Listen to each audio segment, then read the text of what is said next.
The Ways and Means Committee is charged with ensuring that the tax code is enforced fairly. Clearly, the president only believes in making taxpayers pay their fair share if they don't share his last name.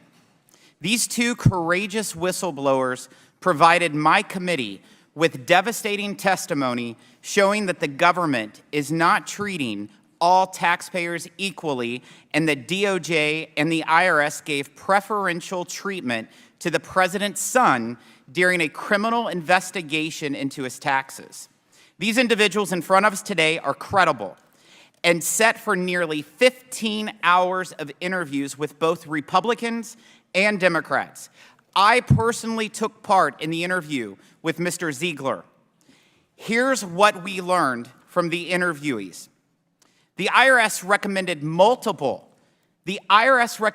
multiple felony charges against Hunter Biden for tax years 2014 through 2019, relating to at least $8.3 million in income from foreign companies, including companies based in China, Romania, and Ukraine.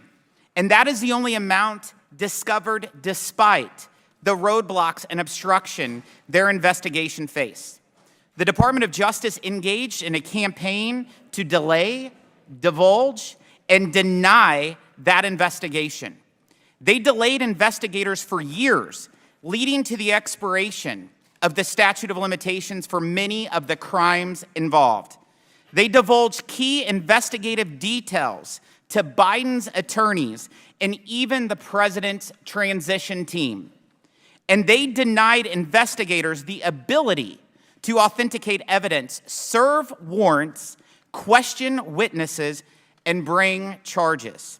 This led to Hunter Biden's sweetheart agreement, announced 5 years after the investigation started, but mere days before my committee voted to publicly release this testimony. Would Americans in my congressional district or any other congressional district ever receive this same treatment? After raising their concerns internally at the IRS, these whistleblowers were discouraged and demoralized and turned to Congress as a last resort. They bravely reported wrongdoing to us. And what have President Biden's allies, including Hunter Biden's lawyers, done? They've responded with a vicious smear campaign to discredit these whistleblowers and discourage others from coming forward, and may have even coordinated with the White House on this effort. This is a disgrace. I urge any IRS employee watching today, if you know of misconduct, please come to the Ways and Means Committee so we can hold accountable those who are responsible. And let me be clear, there will be zero tolerance for any retaliation against whistleblowers by DOJ and the IRS. The American people expect answers about whether the federal government is treating all taxpayers equally or if the wealthy and politically connected get special treatment. Our committees are working together to get to the bottom of this abuse of power, and will work tirelessly to do so and to make sure it doesn't ever happen again.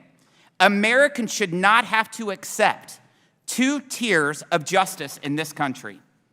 One if your last name is Biden, and one for everybody else. I want to thank both whistleblowers for coming forward publicly and for your testimony today.